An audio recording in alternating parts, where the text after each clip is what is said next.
दोस्तों एक फ़ोन आता है जिसमें कहा जाता है कि आपका आधार कार्ड किसी इल्लीगल एक्टिविटीज़ में यूज़ किया गया है। आपके नाम से एक पार्सल तैयार है। उस पार्सल के अंदर कुछ ऐसी चीज़ें हैं जिसकी वजह से ये फ़ोन कॉल किया गया है, आपका कुरियर जो है वो सीज़ किया गया है। आप सोचेंगे, घबराएंगे और उसके बाद में बात आगे होगी। आगे बढ़ते बढ़ते बात पुलिस, प्रशासन और जज यहाँ सब तक पहुँच जाएगा, जिसमें ईडी, सीबीआई, सीआईडी या पता नहीं किस किस डिपार्टमेंट के बारे में बोला जाएगा। एक आम इंसान के लिए पुलिस का नाम सुनकर ही घबराहट हो जाना बहुत नॉर्मल चीज़ है। उसमें ईडी और इनकम टैक्स तो बहुत बड़ी बात हो गई। ऐसा सिनेरियो मेरे घर में मेरे परिवार के एक सदस्य के साथ में हुआ। परिणाम ये हुआ कि उनकी मौत हो गई। जी हाँ, उनकी पत्नी के देहांत के कुछ दिनों बाद ही उन्हें कॉल आया था, जिसमें कहा गया कि उनका आधार कार्ड ड्रग्स के कारोबार के लिए इस्तेमाल किया गया। वो घबरा गए और इस घबराहट में उन्हें दूसरा हार्ट अटैक आ गया। ये उनका दूसरा था हार्ट अटैक। 1 महीने बाद उन्हें तीसरा हार्ट अटैक आया और वो चल बसे। ये एक कहानी नहीं है दोस्तों, ऐसे हज़ारों कहानियाँ आपको पूरे देश भर में सुनने को मिलेगी। आज तक की एक रिपोर्टर ने इसी तरह का एक अनुभव शेयर किया था। बीबीसी हो या देशभक्त जैसे चैनल्स या और भी कई जगह पे डिजिटल अरेस्ट के नाम से ये एपिसोड्स बनाए गए हैं, जिसमें सारी डिटेल आपको बड़े आराम से देखने को मिलेगी। मैं ये कर रही हूँ सिर्फ अपने पेरेंट्स और बच्चों के लिए। तो दोस्तों, welcome to my channel mother's diary. शुरू करते हैं आज का वीडियो। बच्चा खाना नहीं खा रहा है, बच्चे को कुछ देखना है, इसलिए बड़े आराम से बिना कुछ सोचे समझे यूट्यूब देखने के नाम पर या कोई गेम खेलने के नाम पर फ़ोन पकड़ा देते हैं। इस बीच अगर कोई कॉल आ गया, अगर कोई लिंक आ गई, अगर कोई वीडियो आ गया, तो बच्चा बहुत इजीली उसे एक्सेप्ट कर लेता है, देख लेता है और यहाँ से शुरू होता है स्कैमर्स का स्कैम। इसमें कोई नहीं बच रहा है। करोड़ों की हेराफेरी हो रही है, पैसा रिकवर नहीं हो रहा है। थर्ड पार्टी पेमेंट के लिए बैंक जिम्मेदार नहीं होती, इसलिए वो कुछ नहीं कर पाते हैं। साइबर सेल्स के अंदर भी अभी भी इतना फास्ट ट्रैक रिकॉर्ड नहीं है कि पैसा बहुत जल्दी रिकवर हो सके। इसलिए रिजर्व बैंक बार बार कहता है कि अलर्ट रहिए। तो करना क्या है, हमें सबसे पहले प्ले स्टोर में जाके ऐप लॉक डाउनलोड करना है। उसके अंदर जाके हमें कॉल्स, मैसेज, व्हाट्सएप ये 3 चीज़ें तुरंत लॉक कर देनी है, ताकि बच्चे इनको यूज़ ना कर सकें। इनके अलावा हमें अपने बैंक्स को भी लॉक कर देना है, ताकि बच्चे इस ऐप की तरफ जा भी ना पाए। गूगल पे, पेटीएम जैसा कोई भी ऐप अगर आप यूज़ कर रहे हो तो उसे भी इसके अंडर लॉक कर दीजिए। इसके फ़ायदे ये होंगे कि अगर कोई स्कैमस्टर किसी तरीके से अगर कोई वीडियो या लिंक भेजता है तो बच्चा उसे नहीं ओपन करेगा, बच्चा उसको कर नहीं पाएगा। और अगर आपके पास में इस तरीके से कोई लिंक आता है, कोई कॉल आता है, चाहे वो OTP मांगने के नाम पे हो या और किसी इस पे, तो ज़रा सावधान रहिए। 2-3 प्रकार के स्कैम चल रहे हैं आज। उसमें से सबसे बड़ा जो चल रहा है वो है डिजिटल अरेस्ट। ये झांसी हो, उत्तर प्रदेश हो, मुंबई हो, महाराष्ट्र का हो या केरला हो या दिल्ली हो, श्रीनगर, जम्मू, कहीं पे भी हर जगह इस तरह के कॉल आ रहे हैं। हर जगह स्कैम हो रहे हैं। 2023 के मुकाबले 2024 में 1000% केसेस बढ़े हैं। और सिर्फ ये हिंदुस्तान की बात नहीं है, तो हिंदुस्तान के बाहर भी हर देश में, स्विट्ज़रलैंड, अमेरिका, US, UK, हर जगह ये केसेस बढ़ रहे हैं। इसमें सिर्फ हम अलर्ट रह के ही खुद को और अपने परिवार को बचा सकते हैं। तो हमें क्या करना है ये मैंने आपको बता दिया। किस तरीके के आपको कॉल्स आ सकते हैं अब वो जान लीजिए। तो पहला सिनारियो ऐसा हो सकता है कि आपको कॉल आया, कहा गया है कि मैम या सर आपके नाम से कुरियर आया हुआ है, वो कुरियर आपके घर हम पहुंचा देते हैं शाम तक, आप एक OTP आया होगा वो दे दीजिए। आपको लगेगा कि यार कोई कुरियर आ रहा है, या आपने ऑर्डर भी किया हो या आपके दोस्त ने किसी ने भेजा हो, आप OTP उसको दे देंगे। कोई भी कंपनी, चाहे वो अमेज़ॉन हो, फ्लिपकार्ट हो, कोई भी कंपनी अगर आपको कोई कुरियर भेज रहा है तो जब तक पार्सल आपके डोर पे नहीं आता तब तक वो OTP नहीं मांगते। इसलिए फ़ोन पर OTP नहीं देना है, पहला रूल। उसके अलावा दूसरा सिनारियो ये हो सकता है कि आपको कॉल आए और कहा जाए कि आपके नाम आपका जो आधार कार्ड है, जो हम बहुत इजीली हर काम के लिए किसी को भी दे देते हैं, चाहे फिर सिम एक्टिवेट करना हो या हमें कुछ छोटा मोटा कोई डॉक्यूमेंटेशन करवाना हो, आधार कार्ड इज़ लाइक हाँ ठीक है ले लो, ऐसा हो गया है।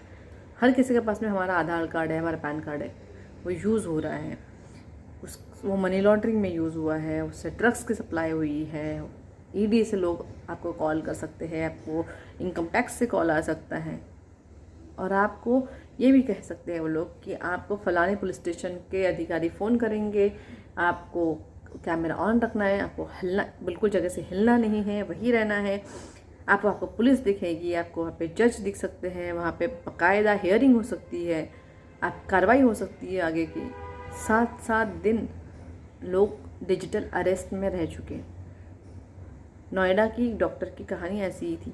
7 दिन तक वो लेडी घर में बंद थी, उसे पता ही नहीं था कि डिजिटल अरेस्ट जैसी कोई चीज़ है भी या नहीं।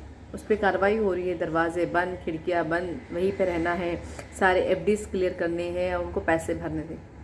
2 करोड़ का उनको चूना लग गया था इसमें। आज तक एक रिपोर्टर ने सुसाइड तक अटेम्प्ट करने की कोशिश की। इसी तरह से उनका आधार कार्ड जो है वो यूज़ होने की बात कही, उनको आधार कार्ड नंबर बताया गया। एक रिपोर्टर, एक जर्नलिस्ट, जिसके लिए ये सारी चीज़ें बहुत नॉर्मल है, पुलिस, ईडी, सीबीआई, ये सारी चीज़ें बहुत नॉर्मल है हम लोगों के लिए, लेकिन इसके बावजूद भी जब ट्रैप होता है तो इंसान पता नहीं चलता उसे। तो शुक्र है कि उसके बॉस ने उसको बचा लिया, वरना शायद वो लड़की आज नहीं होती हमारे साथ में। ये दूसरा सिनारियो हो सकता है। तो जब भी कभी अगर कोई फ़ोन करके आपको बोले ना कि आप डिजिटल अरेस्ट में हो, आप पर कार्रवाई हो रही है, आपको सीधे शब्दों में कहना है कि आप घर आइए, वारंट लेके तब बात होगी। फ़ोन पर किसी को एंटरटेन नहीं करना है किसी भी हाल में। तीसरी चीज़ जो अभी नई सुनने में आ रही है, उसके अकॉर्डिंग शादियों का सीज़न शुरू हो रहा है, तो शादियों के सीज़न में हमें इन्विटेशन कार्ड कई बार व्हाट्सएप के थ्रू आ जाता है। तो अगर आपको वो नंबर अननोन लगता है, आप उस इंसान को नहीं जानते या आपको किसी ने फ़ोन करके नहीं कहा है कि आपको शादी का कार्ड आया हुआ है, तो उसे ओपन ना करें। उसे डाउनलोड करने से इस तरह का वायरस आपके फ़ोन में आ सकता है जो आपके बैंक अकाउंट्स को खाली कर सकते हैं। शादी के कार्ड वाला ये नया स्कैम शुरू हुआ है। इसके अलावा चौथा जो है, उसमें OLX पे या उसके जैसी कई साइट्स पे आपने अगर कोई सामान बेचने के लिए रखा हुआ है, तो सामने वाला बंदा आपसे फ़ोन पे कह सकता है कि मैं किसी आर्मी का अधिकारी हूँ, मैं आपका सामान ख़रीदना चाहता हूँ, लेकिन मेरा लिंक जो है वो जो पेटीएम है वो काम नहीं करा ठीक से, कुछ इशू आ गया, तो आप प्लीज़ वहाँ से मुझे आप ट्रांजेक्शन करें ताकि मुझे आपका जो आईडी है वो मिल जाए, फिर मैं आपको पेमेंट करता हूँ। पैसे वापस नहीं आएंगे आपके, वो गए तो गए। इस तरीके से काफ़ी सारे किस्से हो रहे हैं। फेसबुक के ऊपर आपको कई बार दिखते होंगे कि यहाँ पे कपड़े अवेलेबल है, वहाँ ज्वेलरीज अवेलेबल है, बहुत सस्ते दामों पे अच्छे हैं। ये तो मेरे साथ में ही हुआ है। दिवाली में मुझे 2 ड्रेस बहुत अच्छे लगे, मैंने ऑर्डर किए। 700 रुपये के वो ड्रेस थे। जब खोला उस दिन लक्ष्मी पूजन थी, तो मैं जल्दबाजी में थी, कुरियर आया, हमने कुरियर ले लिया, पेमेंट कर दिया। कैश ऑन डिलीवरी रखा था क्योंकि साइट अननोन थी, बट पार्सल चेक किए बिना ही मैंने पैसे दे दिए। जब कभी भी आप COD करें, पार्सल वाला बंदा माने ना माने, आपने पार्सल लेना है, अंदर जाना है, ओपन करना है, चीज़ देखनी, उसके बाद ही पैसे देने हैं, वरना COD का कोई मतलब ही नहीं रहेगा। तो इस तरीके से घटनाएं हो रही है। मेरे 700 रुपये डूब गए। वहाँ पे ड्रेस के नाम पे सिर्फ एक सड़ा हुआ कपड़ा था जो बहुत ही स्मेली था। ना तो कुरियर कंपनी का आता पता है, ना उस कंपनी का जहाँ से कपड़े लिए। ये छोटा सा किस्सा है, लेकिन ऐसे बड़े किस्से भी हो सकते हैं, बड़ी चीज़ें भी हो सकती है, तो इसलिए सावधान रहिए। पूना के अंदर एक बंदे ने फ़ोन बच्चे के हाथ में दे दिया, बच्चे ने कुछ इस तरह से लिंक क्लिक कर दी, उसके बाद में बच्चे को ऐसा ट्रैप किया गया, इस तरह से उसे ब्लैकमेल किया कि उसने सुसाइड अटेम्प्ट कर लिया। तो इसीलिए खुद को बचाने के लिए, बच्चों को बचाने के लिए ऐप लॉक ज़रूर रखें फ़ोन के अंदर। पेरेंटिंग कंट्रोल हर इलेक्ट्रिक डिवाइस में होना ज़रूरी है ताकि बच्चे इस ट्रैप में ना फंसे, आप खुद ना बचें, आपका परिवार बचा रहे। बहुत मेहनत का पैसा है ये। बेरोज़गारी बढ़ रही है, ट्रैप भी बढ़ रहा है। केरला के साइबर क्राइम के अधिकारी को भी ट्रैप करने की कोशिश की गई, और इसका एक वीडियो जो है मैं आपको वो दिखा रही हूँ, वो वीडियो देखिए। हाँ sir, Where are you? my camera is not working properly, sir. Move your camera a bit down. കൊടുക്കട്ടെ. Yes. What do you do?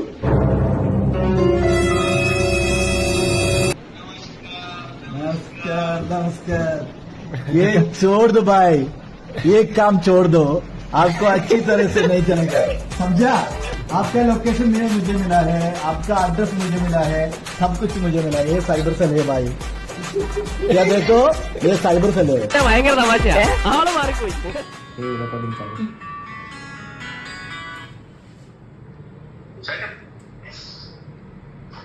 Hello. Hello sir.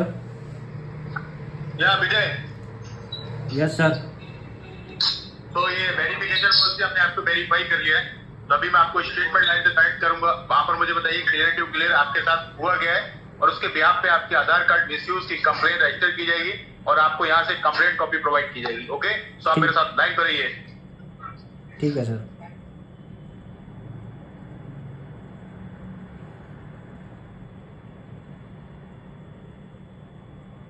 हाँ. प्रूफ के तौर पे आप कैमरे पर शो कराइए. एक मिनट सर.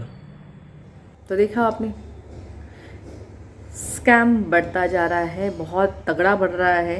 इसलिए ध्यान रखिए, जब भी पेटीएम या गूगल पे यूज़ कर रहे हैं उस पर जब आप पे स्कैन करते हैं तो उस पर नाम लिखा आता है किसको आप पे कर रहे हो. उसे ध्यान से देखिए, कोई बग तो नहीं है उसके अंदर. जल्दबाजी में फैसला ना करें, पेमेंट जल्दबाजी में ना करें. ध्यान देखिए, शांति से करिए. ये सारी टिप्स आपको देने दोस्तों, इसलिए मैंने ये वीडियो बनाया है.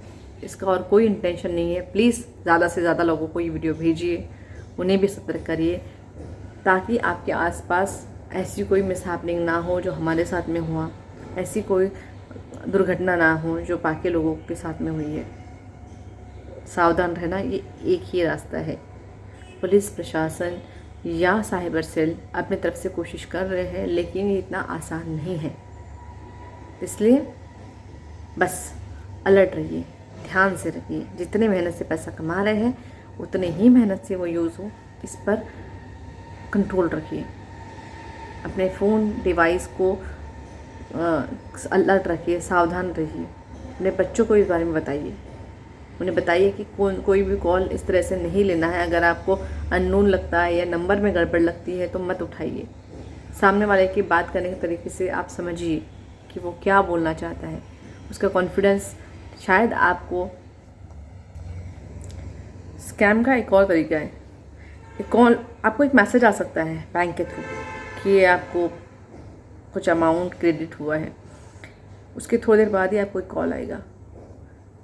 वो बंदा आपसे रोते धोते कह सकता है कि भाई मैंने गलती से ना एक गलत नंबर डल गया और ये पैसे आपके पास पहुंच गए हैं. प्लीज़ मेरा भाई या मेरे घर वाले जो है हॉस्पिटलाइज है, मुझे पैसों की ज़रूरत है, मुझे हॉस्पिटल में भेजना है. आप घबरा जाओगे, आपको लगेगा अरे बेचारा आदमी गरीब है, हो गया, गलती हो सकती है. आप उसको पेटीएम कर देंगे, गूगल पे कर देंगे एंड बस यही से हो जाएगी शुरुआत. ये नहीं करना है.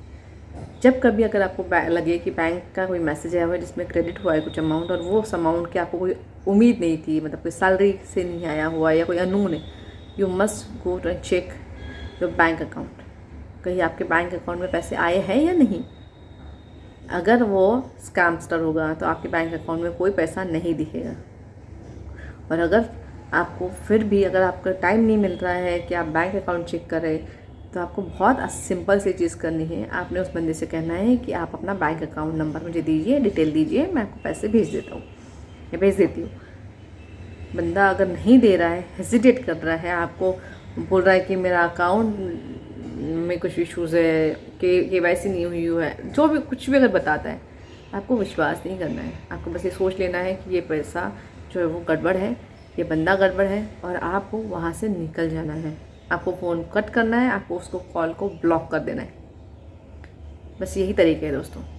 इनको अवॉइड करके खुद सावधान रहना, ये एक ही तरीका है स्कैमस्टर से बचने का. स्कैम्स बढ़ रहे हैं, बहुत बुरी तरह से बढ़ रहे हैं.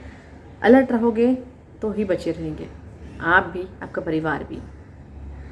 जो मेरे साथ में हुआ वह आपके साथ में ना हो, यही एक छोटी सी कोशिश है. इसी के लिए वीडियो बनाया है. ज़्यादा से ज़्यादा शेयर करिए ताकि और किसी के साथ में ऐसी दुर्घटना ना हो, ऐसा मिसहैपनिंग ना हो. Thank you very much.